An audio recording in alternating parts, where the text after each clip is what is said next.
Recording in progress. Hello, Earth Angels, Meta Angels, and meme fiends and friends alike. I'm Saint Sir Coach. Welcome to my channel. If you enjoy my content, you can like, share, comment, subscribe, or do nothing at all. And skip to the next video if you're not feeling it or you're petty or whatever. Like, you do you. I know there are robots on the dark web and angels and spirits in other realms that are tuning in anyway. So, sit back, relax, take in the message or not. Totally up to you. Not force feeding anything, but today's topic is a big one. This is something that I've shared in bits and pieces.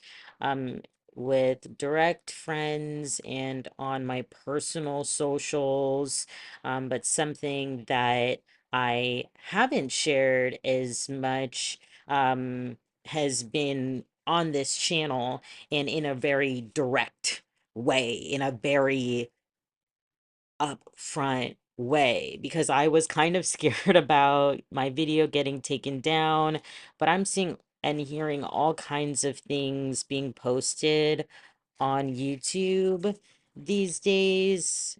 So I'm kind of thinking, okay, well, maybe I can give this a shot. Um, and so I am also going to be converting this video, or taking the audio rather, and putting that towards a podcast audio version. So this will exist in audio and video form, and I'm going to try to continue to do this moving forward. So hello to the listeners. I am going to speak in collectively channeled messages first, and then I'll go into cards. And when I pull cards, for the folks who are tuning into the audio or transcripts, I'll be describing visually what the cards have illustrated on them. So you don't have to worry about anything. Even if you're tuned in on YouTube, you can just listen. You don't have to um, be witnessing with eyes. So that's what's great about multimedia and using media and our senses in different ways, right? So I hope you were drawn to this message, or somebody, if somebody sent it to you, I think that's even cooler. But we're gonna dive in. Today, we're saying free Lucifer. Okay. Um, it is the age of Aquarius. Some may say, oh, age of Aquarius doesn't start until this specific date. I don't care what they say. We were in the age of Pisces, and now it's very much age of Aquarius, where we're thinking, we're like the statue, the thinker, that Greco-Roman statue, like we're thinking, right? And we're maybe like, thinking too much. Like, we're smart asses, right? So we have been lied to enough. All kinds of churches and temples and mosque and religious dogma has been lying to us for centuries, right? We know this. All, and everything sounds like folklore and sounds like myth and sounds like too high expectations for humans, because they are. Everything sounds like hyperbole and metaphor because it is. Everything sounds like made up because it is.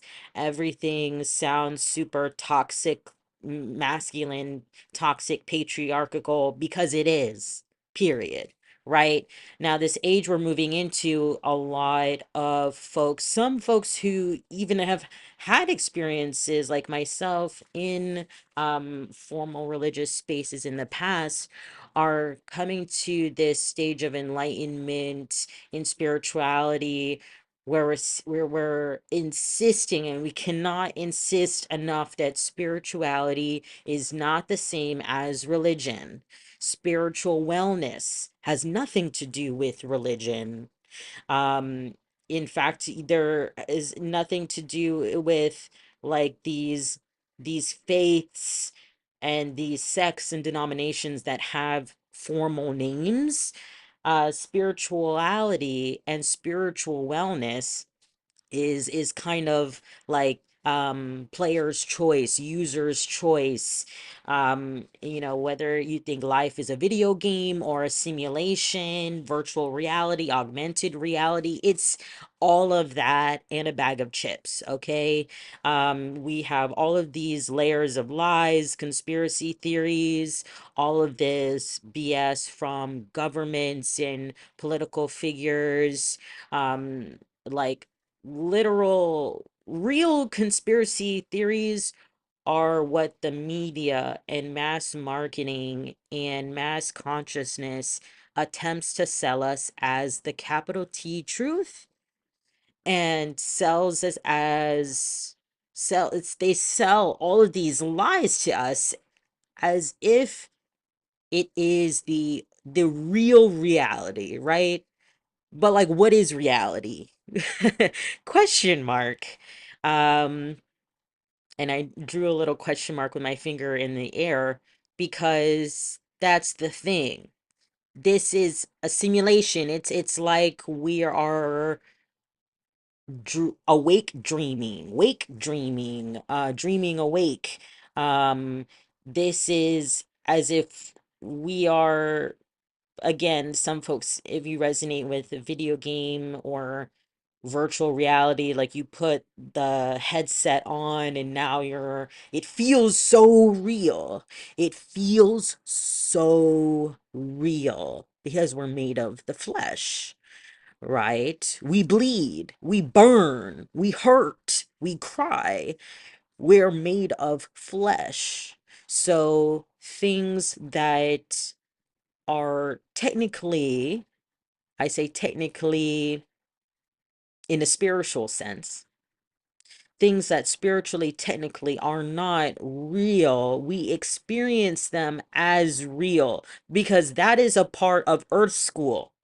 That is a part of what we are here as souls incarnated in human meat sacks to do, to clear our karma from past lives, to grow as immortal souls. And the way we do this is we humble the fuck out of ourselves by being in human bodies, right? You can be the richest person in the world and you might also be the most depressed person in the world. Can that not be true? A lot of us talk about how money could solve a lot of people's problems, but at the end of the day, there are still a lot of people with money um who are not necessarily happy, or have a hard time experiencing happiness, love, even understanding what this means to them.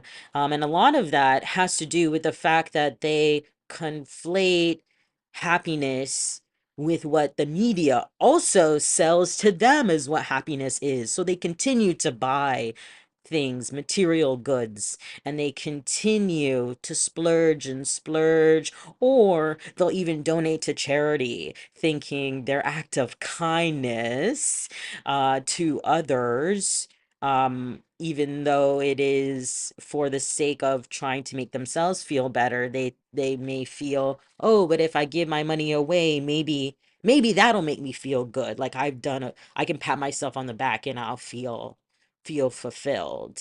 Um, and that's not really how emotions work. That's not how happiness works. That's not how enlightenment works, and that's not how Earth School works. Okay, y'all. Um, it is really, really, really wild to think about the layers in all of this, right? But I came on here mostly to start talking about Lucifer. And I'm going to talk about him as much as I can until other light workers and earth angels start talking about this. Um, a lot of energy readers and mediums, people who channel messages from the spirit realms. Um, a lot of people work with archangels. And I sometimes work with archangels. And when I was starting out with cards, I was like, okay, I was told in like, a few readings to work with Archangel Michael. So I said, well, okay, why not? Guardian angel, he is, a protector, like awesome, right? And then it kind of learning more and more and more about Archangel Michael, then I started to get really uncomfortable. And then I got really upset. And now when I witness other readers, whether they're using tarot or oracle cards or whether they're just speaking, um, channel messages or collective messages without cards, they're calling in the protection. Forget about ancestors, forget about other angels or other spirit guides. They're like, some of them will only call in Archangel Michael. Forget Metatron, who is who some say is connected to and larger than and is a bigger version of Michael. I would say less problematic version of Michael, right? But Archangel Michael, if you don't know, is one of the most notorious archangels. This is because Archangel Michael in the one of the big spiritual wars up in heaven was breaking out, and I would say, is less of a war, more of a rebellion. And this rebellion was led by Lucifer. So Michael is known for being congratulated by God for banishing Lucifer to the depths of hell, which technically didn't exist before Lucifer was down there. Or, there was no mod. There was no moderator for hell. There was no facilitator for hell. Um, so to me, honestly, it really sucks, right? It's like one of the worst punishments ever is being banished to where you're completely alone. There's no one down there, right? Thinking about Lucifer as the first to not just inhabit hell, but be banished and exiled and outcast down there. So this is like being imprisoned, being a grounded teenager, or being banished from your home. So, what really upsets me about this story, there are a lot of things. So, I'm going to bring these points out, and I want to try to be as clear as possible so maybe other folks can pick up what I'm throwing down. One, Lucifer was God's favorite, period. Humans, we like to say, oh, I'm a parent, but I don't have favorites with my kids. Yes, you do. Yes, you do. Don't even. There's definitely kids that you have that annoy you more than, others. If you have pets, I'm sure there is a pet that annoys you or causes you more trouble and fuss than another pet, right? And then there's like your pride and joy. There's the kids that make you feel, or even pets. If your pets are stars online, influencer pets, pet influencers, whatever the case may be. Some of us have experienced this, or even our friends, right? Like you can be like, yeah, that's my best friend. Look at, check them out. They're, they're doing that thing. They're getting those commissions. They're working with top brands and celebrities, or they're becoming a celebrity. Like, that's so cool to witness, right? So Lucifer's name is equivalent to like the bringer, keeper of light. So Lucifer, for light workers, is essentially very similar to when we find ourselves in the shadows with human trauma, human depression, anxiety, PTSD, all of these things that limit us and almost trick us, into hating ourselves and thinking we are worthless and pieces of crap, right? No human should feel that way. No one should feel that way, arguably, right?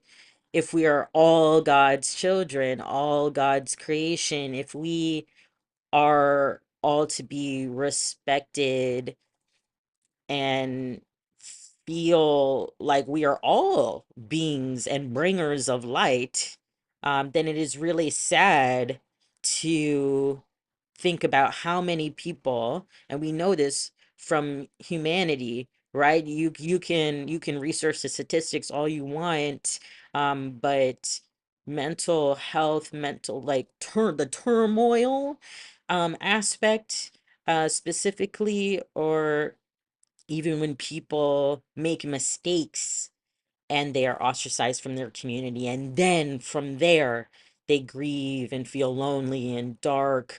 um this has this is separate from dark night of the soul, although if someone is in a spiritual awakening, that can also be relevant. But really thinking about shadow aspects in our shadow self, right? Which is really just our inner child that's wounded, that needs to be reminded of the good in the world, the light, the positivity, and why they are here on earth, to live their dreams, to have fun, to bring peace, whatever it may be. Right. And so imagine being like a teenager, and like your parents are throwing a party and you organize the music, best playlist ever, because that's your thing. Maybe you even played, live music because you're that talented. You have circus performers, aerialists, you have someone on a unicycle, we've got people, like I don't know why I can only think of acrobatics right now. I was researching squirrels before this. Think that's why. But Lucifer is really known for the arts, music, light, beauty, the most beautiful angel. And then rebels one time, questions God like one time, and there's no there's no warnings, there's no there's no discussion like, Lucifer, you know better than this. You are causing a disruption. You are causing a disruption in heaven. Like, there is no fair trial for Lucifer. There is no, okay, let's just try to contain him for now, get everyone on board, contain him, and let's try to have a conversation. There's no, there is no de-escalation. It is all out war, because he's immediately demonized, literally demonized, right?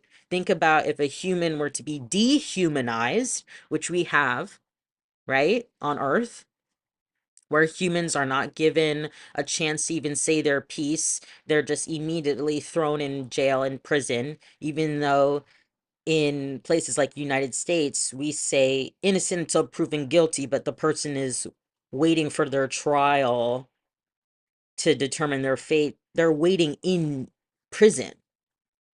they're waiting in, like they're already in jail because they can't afford bail or whatever it may be. And so we're already treating them like prisoners. We're already treating them like they're guilty, even though we say, oh, no, no, no, no, they're not yet, though. But how is that person supposed to feel? They're all alone. They're ostracized. They're exiled. We also have this with cancel culture. So, where is the transformative justice for Lucifer? Being banished from the only home he's ever known, the home he was literally made for, right? And then he's banished all alone to the hounds of hell, which is just like psychological torture, um, and then some. Who knows, right? But but there is this overall understanding by those who believe in hell that it's not fun. Although we also have the ideas that hell is not like a literal place. It's almost a state of mind, a state of the soul being lost and trapped uh for eternity. So there is no reincarnating, there is no fun that happens, but I personally don't know if I believe in hell at all. Um, I think I think I'm very much in the mindset of like hell is happening right now. It happens on earth. Like it's hell on earth until it's heaven on earth, really. If you think about as above as so below, what is below? What is below heaven? What is below the sky? It's earth. So earth is supposed to be fun, but for some people this is hell, and it is hell because there's suffering, is there not? Endless suffering. And I'm not talking about, you know, like just Buddhist definition of suffering, also talking about geopolitical suffering, also talking about, famine, hunger, starvation, poverty, homelessness, all violence against people from other people, all kinds of crimes, hate crimes. And what is sad is that the devil is blamed for these things. The devil is blamed, but what about this? What if we were to think that, okay, the devil tormented super lonely, lonely AF, okay, forever alone, gotta make friends somehow.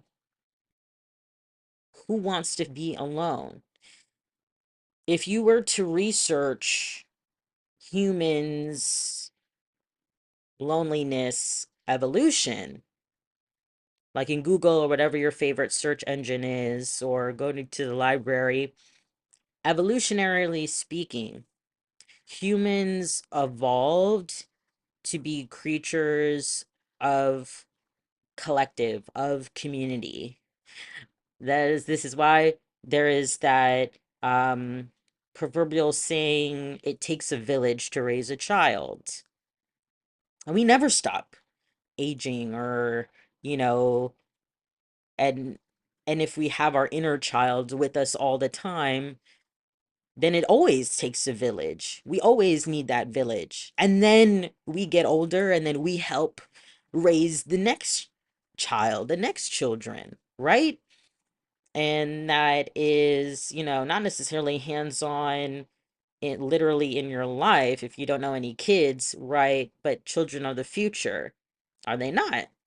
Right? They're literally symbols of the future existing, because theoretically they will grow up and be old at some point, right? They will be older, they will be adults running shit eventually, right?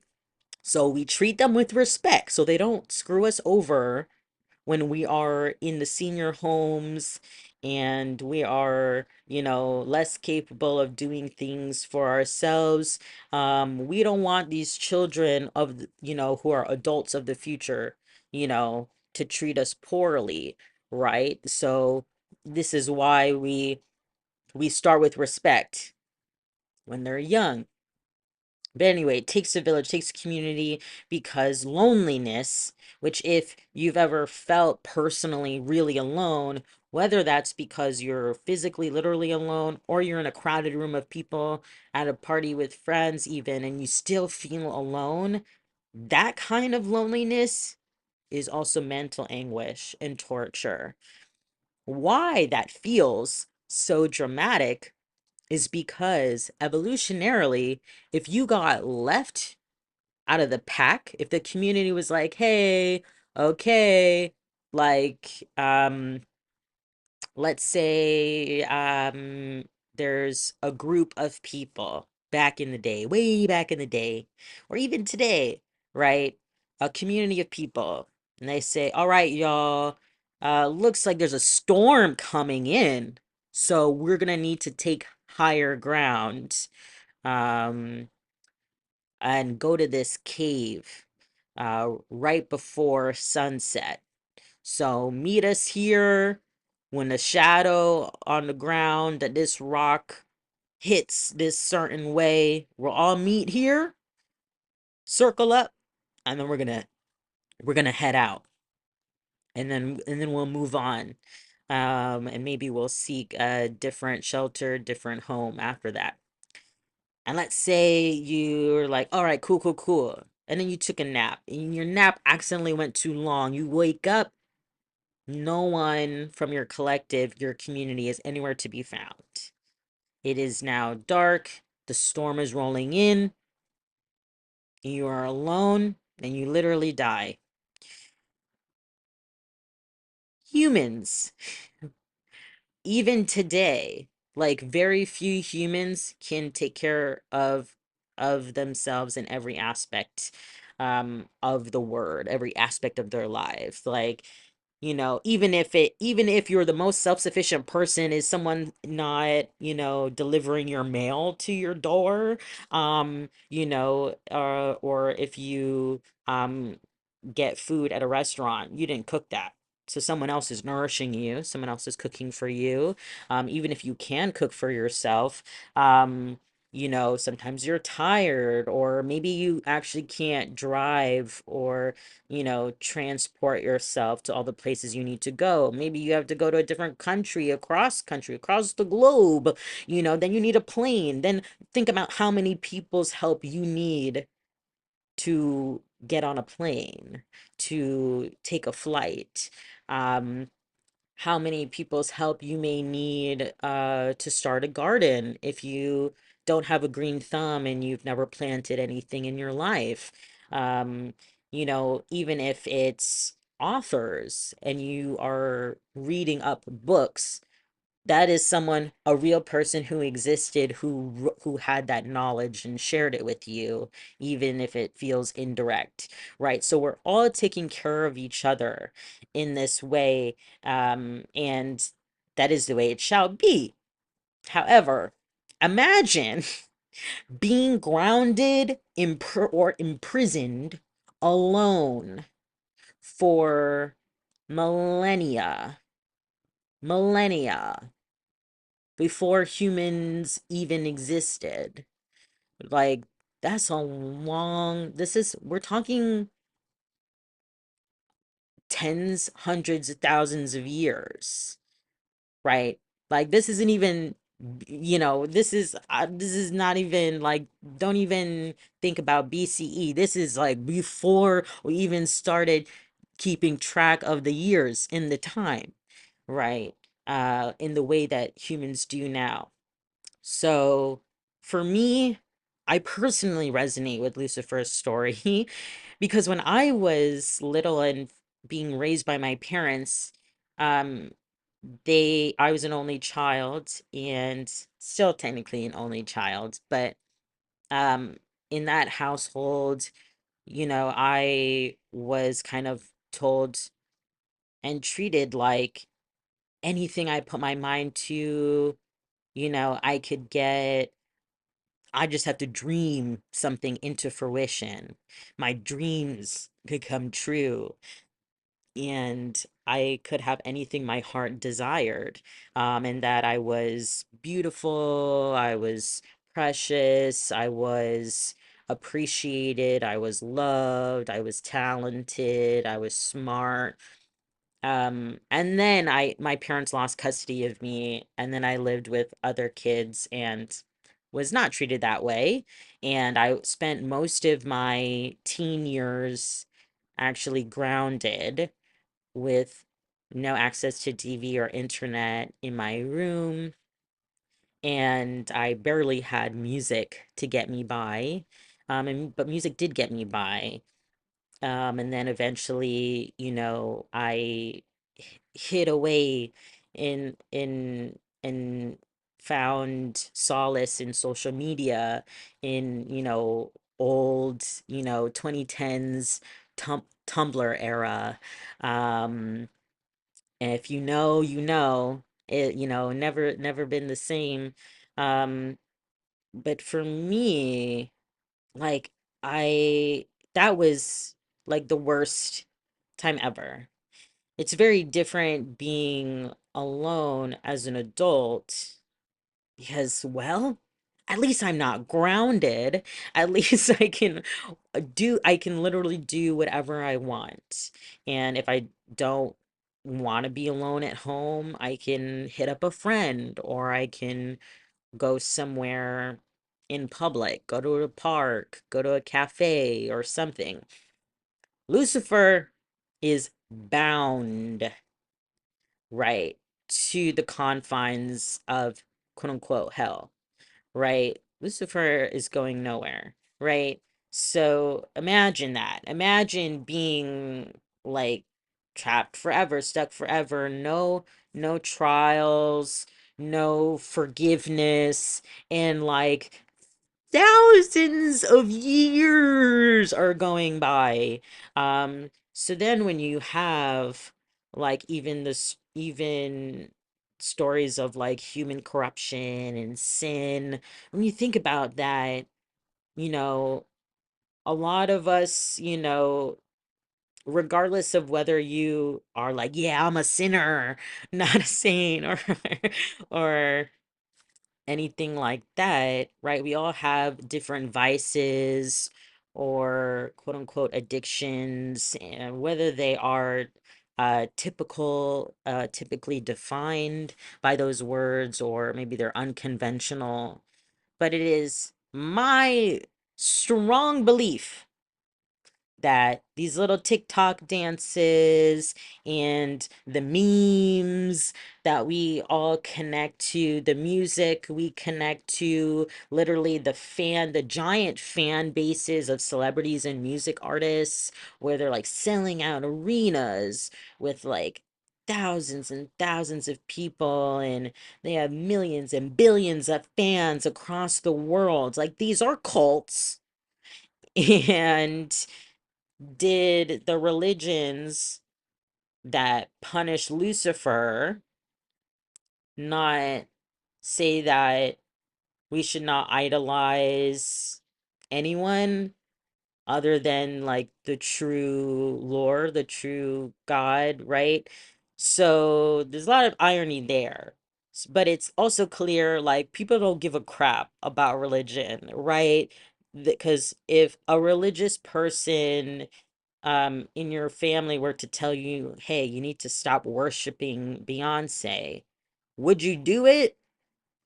I mean, if you really love Beyonce, you probably wouldn't stop listening to her music. You probably would just do it in secret. If that family member was really gonna be up your ass and bothering you about it. But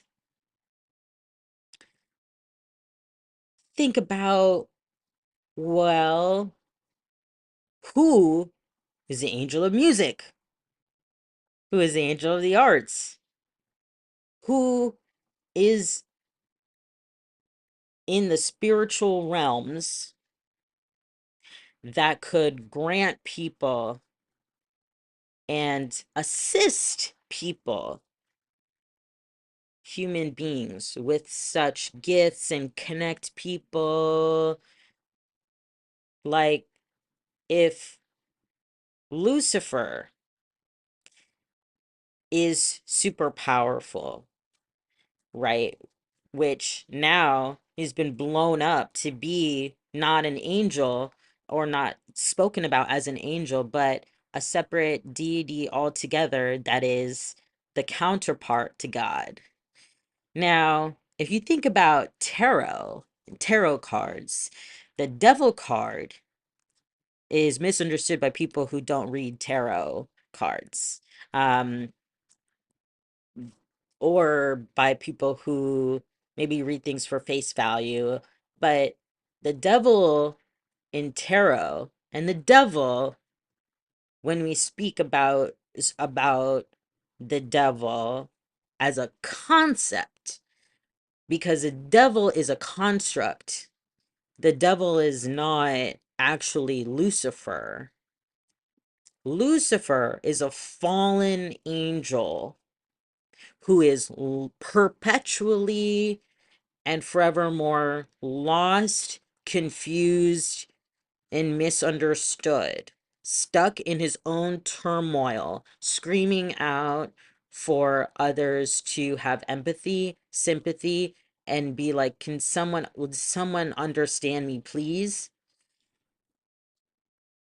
So if anyone has ever been into the punk scene, an emo kid, like, you just need to listen to one My Chemical Romance song, one Green Day song. And those are like just, the mainstream emos. I was a real emo kid. I can get deep cut too, Escape the Fate, Pierce the Veil, Dance Gavin Dance, Sleeping with Sirens, whatever it may be, whatever your style is. That whole those phases, quote unquote, that are really phenomena of music, culture, iconography, the way people talk, dress, think. um it was, I don't even know the statistics on it, but a lot of people went through emo kid phases. At least back in my day, it was really popular. Not where I lived, but the music I knew was popular, and there were emo kids here and there, and then I knew nationally it was, Warped Tour was like, you know, the emo kid Disney World. Band's Warped Tour was like this music festival um that had predominantly emo bands playing.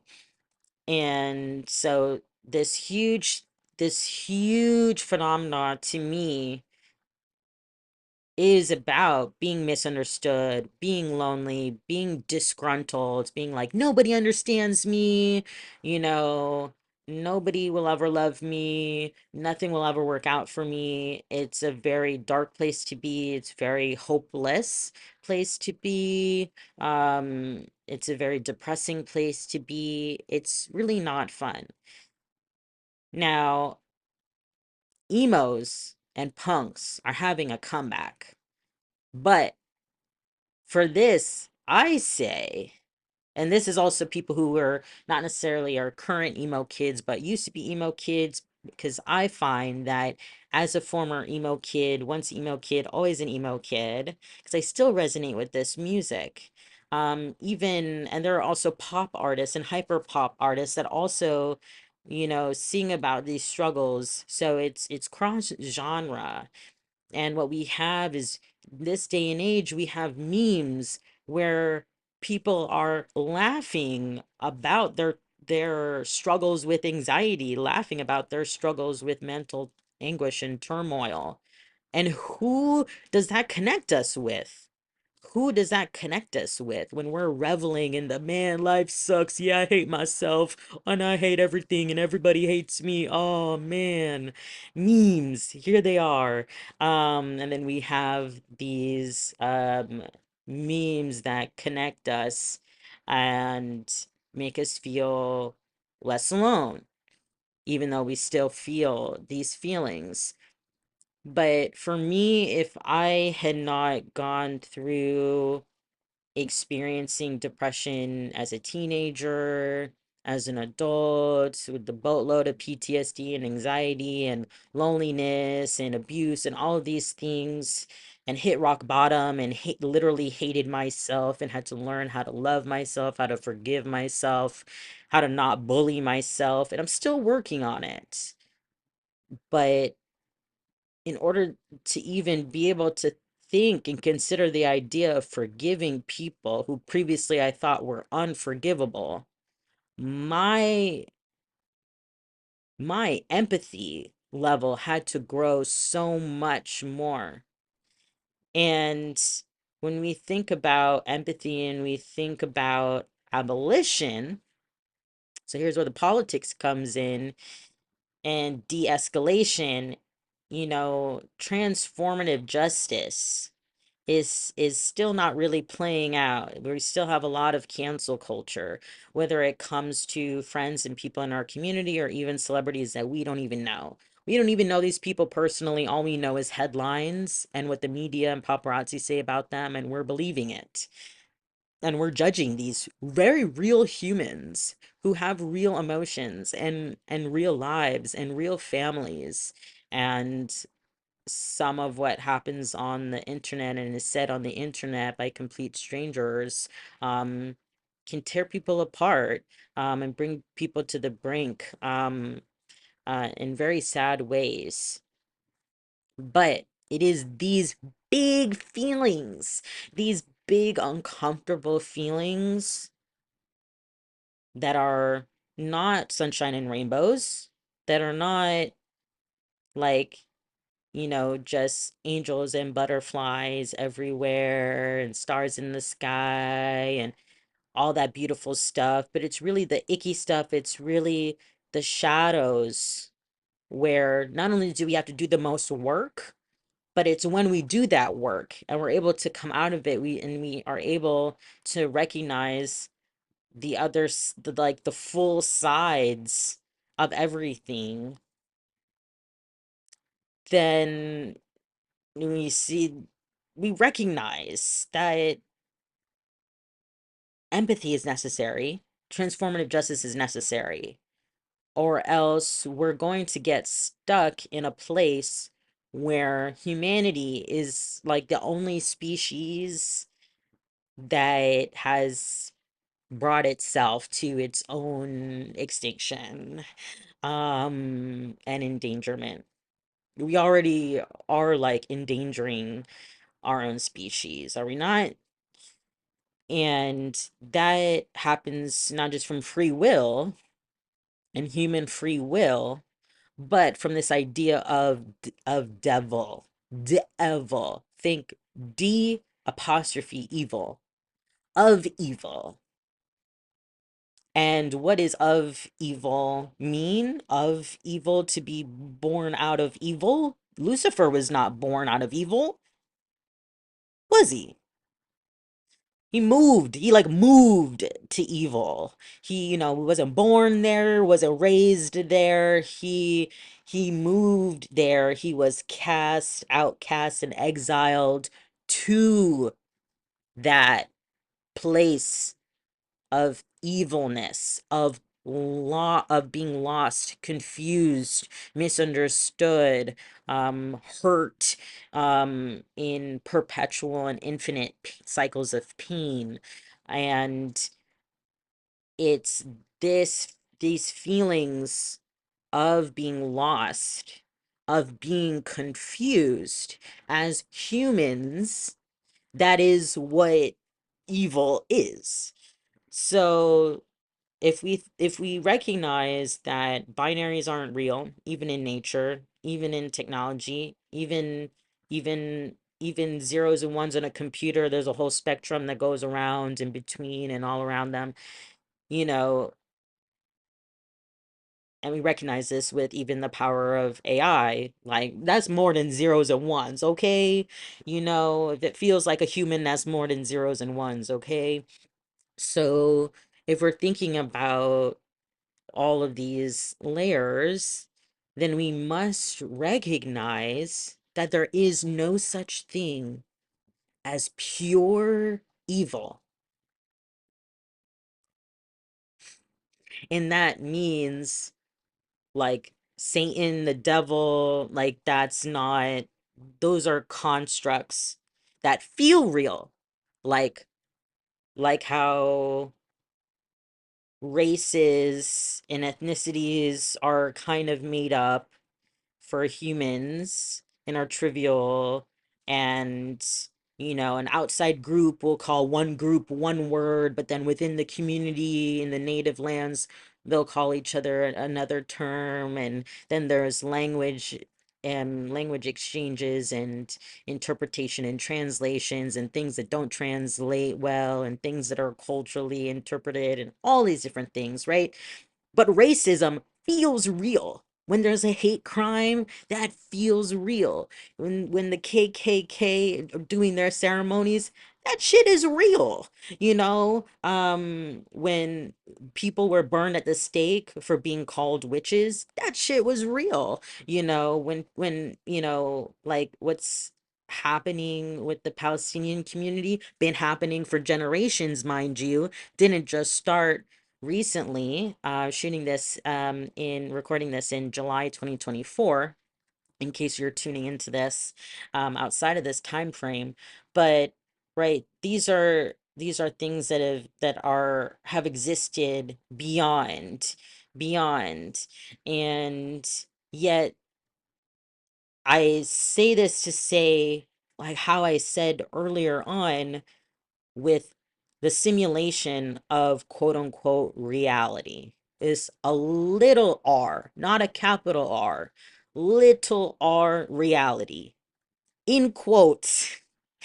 So it's a fake reality that we are expected to buy into, that race is real, and that racism is just like a matter of fact, right? And that it has to exist because we experience it as humans.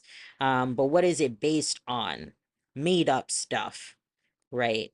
Made up constructs, gender, made up constructs, right? And we won't get into all of those made up constructs today, but similarly, the devil, Satan, right? These are made up constructs in order to villainize this fallen angel, Lucifer, and also to villainize and antagonize humans and make humans feel guilty about every single little thing we say, think, do, feel. But are we not merely human, perfectly imperfect? But so many of us are what? Lost and confused. And I'm simplifying that. There are so many people suffering in many ways, but I would say the lost and confused would also describe those that are considered um predators or harmful people in communities or oppressors and colonizers. Like, if we think about how long even those systems and words and concepts have existed, people who do bad things are not bad people. Like, good people can do bad things, right? And if everyone is technically good, right, then we're just making mistakes. The most perfect person you know in your life, a golden angel who's never done anything wrong, can kill someone tomorrow. They can even have justification for it. You might even say, yo, you were justified. They attacked you first. You were justified. That person was saying racist stuff to you. That was justified. But then your friend is still, convicted, and arraigned in court. And then they get the death penalty, and then you never see them ever again, and they're imprisoned for the rest of their life. Um, hmm, right? And whether it was the judge's fault, the jury's fault, who are we to judge anyone, right? But for the sake of my argument of binaries, I also don't believe in this idea of pure good either, because then that would mean that there's a pure evil. So what if there was a neutrality? And the neutrality was like, hey, if you want some of this, you can come and get it. If you don't, that's fine. But here are key things in how to survive in Earth School. And this is what I imagine like orientation for souls is before we get incarnated, right before we forget everything is, okay, don't forget this. You will be tempted. That's okay. Earth is full of temptations and the desires of the flesh, and that's what makes it risque and fun and exciting. And there's so much to do, so much to explore internally, externally, in nature, industrialization, technology, art, culture, ooh la la. But remember, we do not judge others. We hold each other and ourselves accountable with fairness and transformative justice. Like, what if we were to remember that?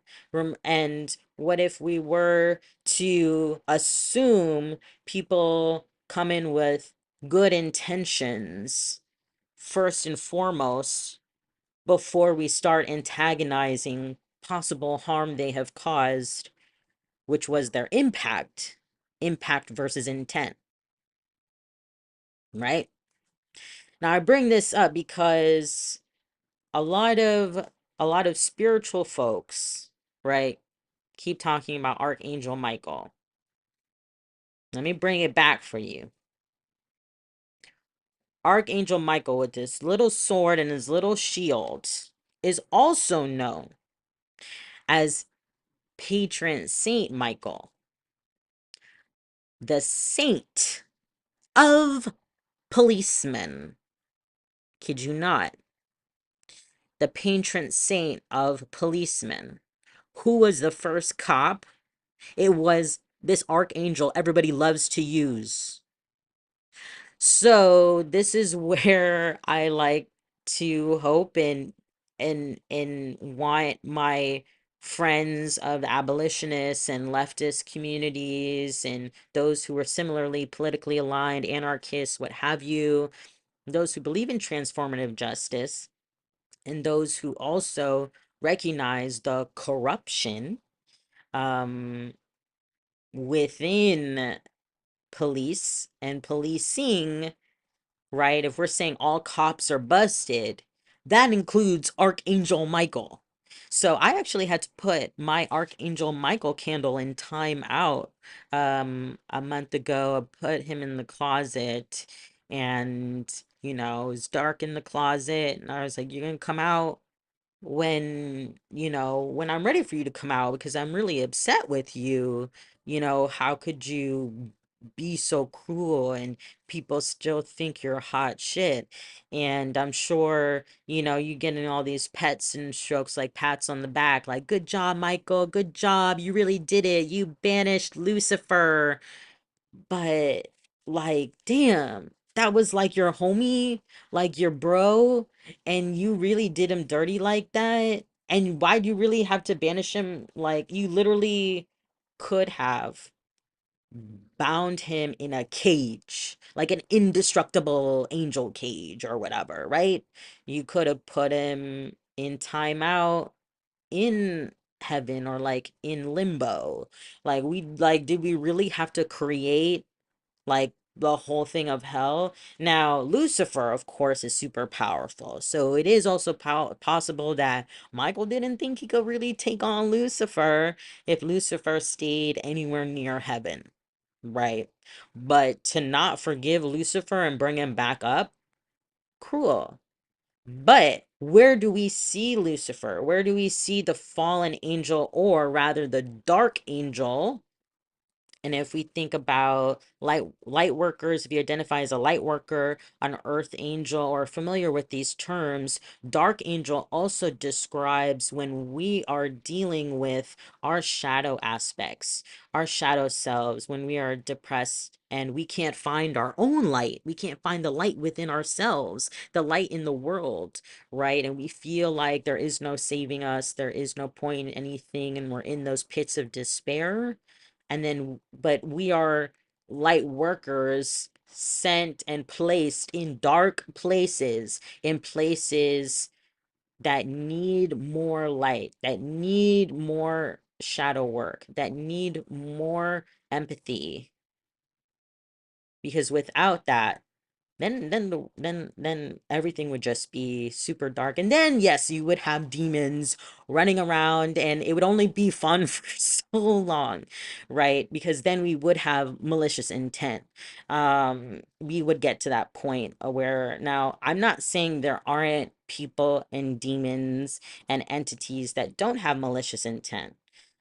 However, I do believe that most of who has malicious intent are lost and confused, or are vessels to be able to help light workers and humanity with doing the shadow work and recognizing how it's humans against humans out here.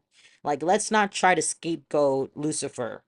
Let's not try to say, oh, it's the devil causing all of this. Oh, if it weren't for the dang devil, or, oh, I lost my cousin to the devil and the devil's ways. No, don't try to do that. Don't try to do that. Because if you ostracize your cousin, you judge your cousin for your cousin who needed help, instead of helping and reaching out with a helping hand. You're like, nah, my cousin's gonna be ostracized from this family because they did this, that, and the other thing. So I'm just speaking in general terms. But how we hurt each other and ostracize each other, we are no better than Archangel Michael policing each other. We are the police of each other, policing each other. And we say all cops are busted. There is a larger book, and I can't remember if this is the chapter, the introduction, or the title of the whole book, but it's Paula X. Rojas that's asked, and other authors have asked, have posed this as well, but this author Rojas has this, and I believe you can even find it online and read it for free. Like, there's PDFs floating around. Are the cops in our heads or in our hearts? Hmm. Hmm. And I think it's important to ask ourselves these questions. Me, myself, I believe that the cops are in our heads and in our hearts. And we say one thing, mean another. Talk about transformative justice, but then we're canceling people because we all have like selective morality and ethics, and our ethical systems are different, and that's, fine, like we can do that, but like that's not the point of being on earth. And that's not the point of being a human, is not judging others, to not even get into morality.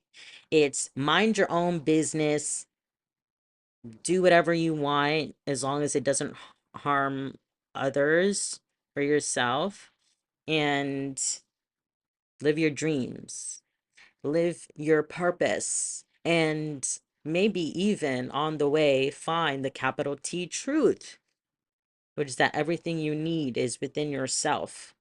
Everything you seek, relief from pain, relief from suffering, relief from mental anguish, love, is internal. internal. So we seek a lot externally when we can actually be satisfied from the inside. Now this takes a lot of work. And healing is not linear and it doesn't happen overnight, especially if we have a lot to work through. But I thought it was important to bring this up because I find it interesting that I have not come across um, any spiritual folks that talk about activism, really. And I haven't really met too many activists that talk about spirituality, or their spirituality is, um, private, intimate, their own practice, or they don't necessarily do channel messages, or they're not mediums, or they don't use cards or whatnot. But I do want to describe this Archangel Michael candle that I have. It's a red candle. So if you're ever looking for, you're at the grocery store and you're like, oh, I want, or sometimes the pharmacy, um, if you're not at a spiritual store, like the certain communities in their grocery stores have saint candles, and sometimes they're just color coded, and you can take those outside of the Catholicism and use them for other purposes. But the red one is Michael. This depicts Michael, this beautiful little angel, wings are upright, got a sword in one hand, and the scales of justice, shaking my head, in the other hand. A torso of armor, and then kind of like gladiator shoes, kind of in that style. Literally has one foot on the head of Lucifer. Lucifer is pinned down on the ground, and there are flames surrounding them both. Lucifer is depicted as having darker skin, complexion, horns, and like fangs, and darker color wings, like bat wings. Okay. And that's kind of like, this image is really disturbing. And then you have Lucifer's face is very disgruntled, like, it's almost like when the bad guy gets caught by the Scooby-Doo gang. They're like, oh gosh darn you kids, you ruined my plans. But here I also see like such sadness in his eyes. But to me, it's like, by Michael stepping on him and pushing him down into hell, that's what made Lucifer look like that. Lucifer was beautiful before. It was like the epitome of light. Literally the epitome of light and art and music. Like what? And this let's see.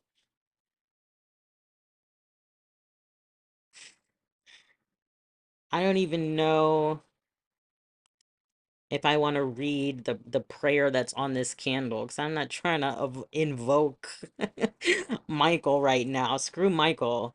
Um,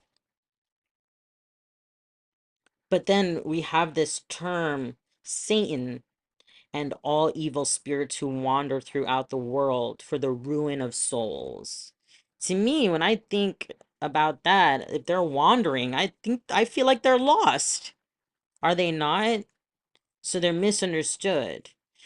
And for me, I had this reconciliation with demons and dark entities and spirits when I simply did not take out my trash for a long period of time. And then my apartment ended up being super, super messy, and I just had to live with it. And then I also ended up with a lot of roaches in my apartment. I totally forgot that I had this open bag of cat food in one of my cupboards, and the roaches didn't really start dancing around until there was construction next door to my apartment. Now, I remember running into a stranger on the street who said cleanliness is godliness. Like, I wouldn't even live with a cat or a dog. I'd put them in my basement because then you'd have to clean, like, they're naturally dirty animals. And I was like, man, don't you disrespect my cat like this. And, no, my apartment is not clean and perfect. No, it's not. However, who is perfect? I'm not claiming to be perfect. Um, and I don't really give a shit about perfection. That's not what I'm here to do. I'm here for the cringe. I'm here for the unhinged. I'm here for the real, the realist real, the unapologetic, the vulnerable. Okay. That's what I'm here to do, to be, to feel, to empathize with, for, as. And for me, I felt really bad, honestly. Even after this exterminator came, I still had to, before and after exterminator came, I have had to like manually kill these roaches myself. Um, just because it is kind of awkward, I don't want them getting in my food while I'm making my food. If there was a way we could really live harmoniously together if they only were in my trash, I would be fine with that, honestly. Like, have at it, go ahead, like compost it for me. But for me, there was when I accepted my mess, when I accepted myself for like, oh, I just am so depressed. I don't have the energy to get out of bed. And even though all I have to do is bring this trash downstairs, I had all this anxiety about the handyman and superintendents in my building. I had all this anxiety about taking out the trash. Like, I just have a lot of PTSD around chores, right? But then also I built it up so large in my head. It was like larger than life and bigger than me. But then it came to the point where it didn't bother me, and I chose to not let it define me. And then there was like this transition from tolerance to acceptance. And then that I would say some kind of some trash smells, some does not. So I'm not encouraging people not to throw out their trash, but when you like face that discomfort of the smelly, the messy, the gross, the reviled, then we get to pick apart, well, why do I find that disgusting? The difference between unsafe and uncomfortable, right? And for me, it was just important to explore that. And to me, my my my explorations and diving into doing cards and whatnot, like, honestly, a lot of the times I have no idea which spirits are the ones giving me messages. I have no idea who I'm talking to. And I know a lot of folks like to not understand, as someone who has had hexes put on me, curses put on me, and psychic attacks. Yes, there are humans and demons with malicious intent. Yes, yes, yes. And that can make me be lost and confused. And yes, it's happened before. But I also think it's like redemption stories are important. Redemption is important. Forgiveness is important. And it's a part of growing and growing pains to be able to forgive who we deem the most unforgivable. And that's something that I know I'm personally trying to work on, like, because think about the healing that's on the other side of that. Thinking about if we as humanity can empathize with Lucifer, than God, which is within us, made up of us, all in one, combo meal of us, from us, for us, right? Then it's so much easier for God and all the other angels and the ascended masters and everyone else to forgive Lucifer too. Ultimate comeback story is Lucifer being like rising like a phoenix from the ashes of hell. The flames are out. All that's left behind are ashes. And that motherfucker rises up. And then we get to kiki with the OG, the OG emo king, the OG punk kid, the OG misunderstood, the first prisoner. Okay? I just want to pull this card that says rebel because fuck it. That's literally what this card says. I also pulled some Britney Spears cards earlier. This is from Britney Spears Oracle deck, and I wanted to share this. We have the Mother, which has a tank top maternity shirt on it. It says, I have the golden ticket with an arrow pointing down towards the belly. And then there are children's toys like a shaker, a pacifier, and a teddy bear.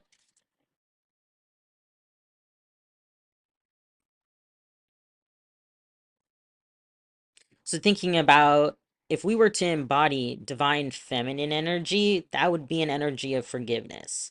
That would be an energy of like, well, Mother Earth loves, period. God, spirit, divine source energy, the universe, capital U, for universe, capital S for spirit, right? Capital S, source energy. The mother, the cosmic mother of us all, has love for us all, unconditionally, everlasting.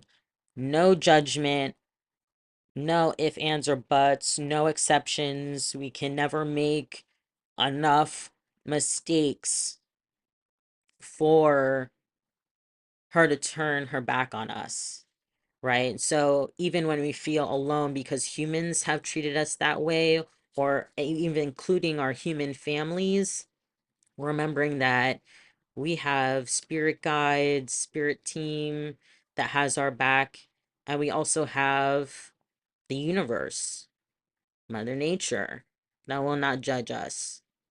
We have the Seeker, which has Brittany dressed as almost like a little fairy in blue with little fairy wings and a little fairy dress and two little buns on either side of her head. And it says the Seeker. And that card is about spirituality and Britney Spears herself actually seeking out spiritual things, and being curious about that. I believe she has gone from like um being religious to being spiritual.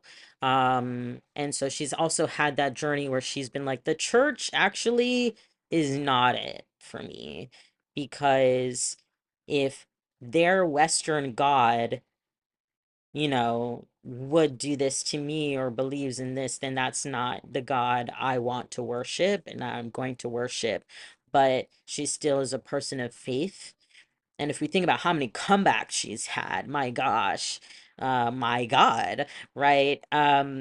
It's really beautiful to think about. So these cards, I pull these cards for this reading and for this message.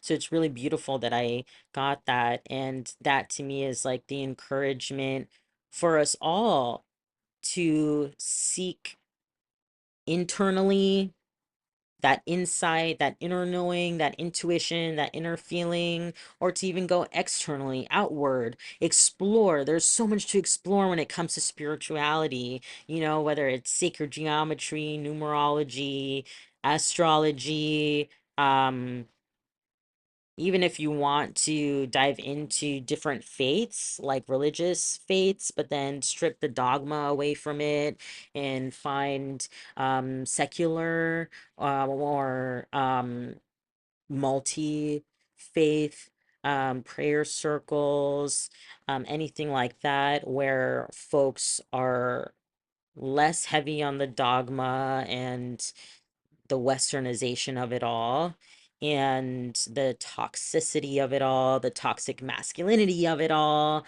and are really in tune with that divine feminine empress energy.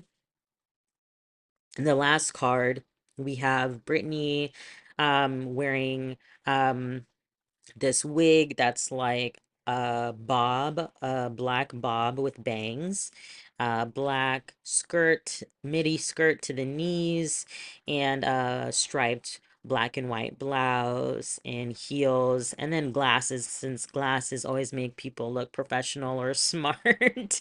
um in media, in the movies and all of that. That's always like the trick that folks do. And this card says the badass. So we have the badass, not just in an entrepreneurial sense, but in the like, I mean, when we say bad bitch, when we say baddie, when we say girl boss, you know, what are we thinking about? All of these memes and pop culture references are getting at, is this empowerment? And this empowerment, this feeling of being a badass, of being a boss, is for everyone, right? As long as we're using it responsibly, use that power responsibly and not using it to put other people down. But especially if we've been put down. Oh, what is that song just came to my mind? It's like we've been put down before, but we've been put down before.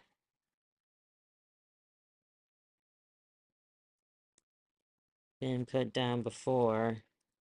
What song is that that's coming to my mind?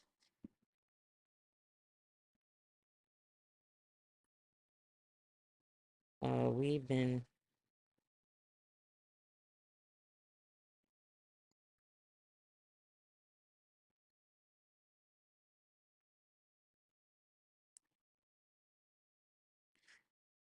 can't think of it, but we've been put down before. Oh my gosh, this is gonna eat me up if I can't find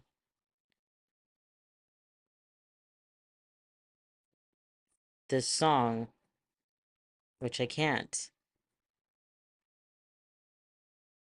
I have no idea. Oh, we've been. Oh,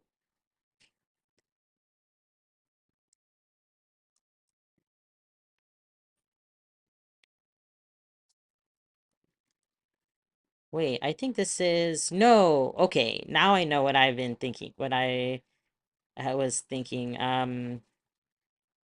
Kendrick Lamar's All Right. My gosh, what a perfect song to end on and thinking about.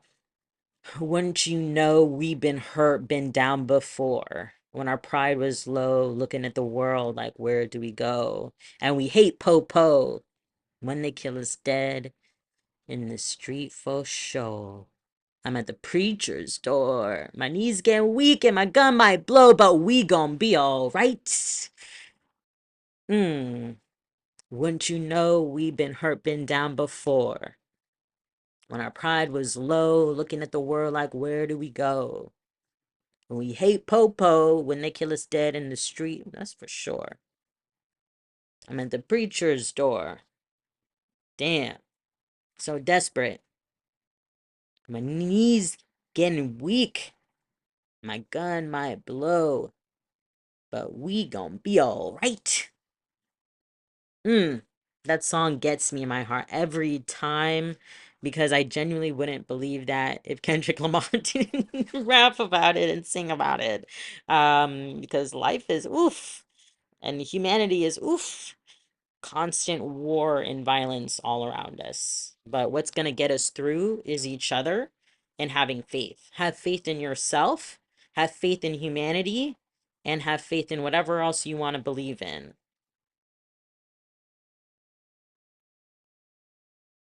And ideally, those things do not cause harm to other people. Um, and let's focus on the love within the rage. We can be full of rage, but we also must remember the love. Where is the love? Black Eyed Peas, I believe. Um, yeah. So I hope this was a interesting message. This went longer than I intended it to, but this is a topic that you really can't shorten it any shorter. Well, I could have, but I didn't. And I'm not going to edit this either. So I hope that if you've gotten this far, just know that I'm just in my thank you mode now. And I encourage you to, if you're a spiritual person, maybe research some abolition or transformative justice things to really wrap your brain around those concepts. If you're more on the political side and less spiritual, I encourage you to research the spiritual things to wrap your head around those concepts. And then there may be this understanding and a better empathetic understanding of the topics I've dived into and delved into today. So, hashtag free Lucifer. And when you're thinking about the second coming of Messiah, and you're thinking about, well, who is the Antichrist? What would they be like? Will they be evil and scary? And how will we know? I will let you ponder on those, right? No spoilers from me. All right, everyone. I hope you have a good restful evening, day, whatever time this finds you. And remember to peace and light when you can in your heart. Godspeed.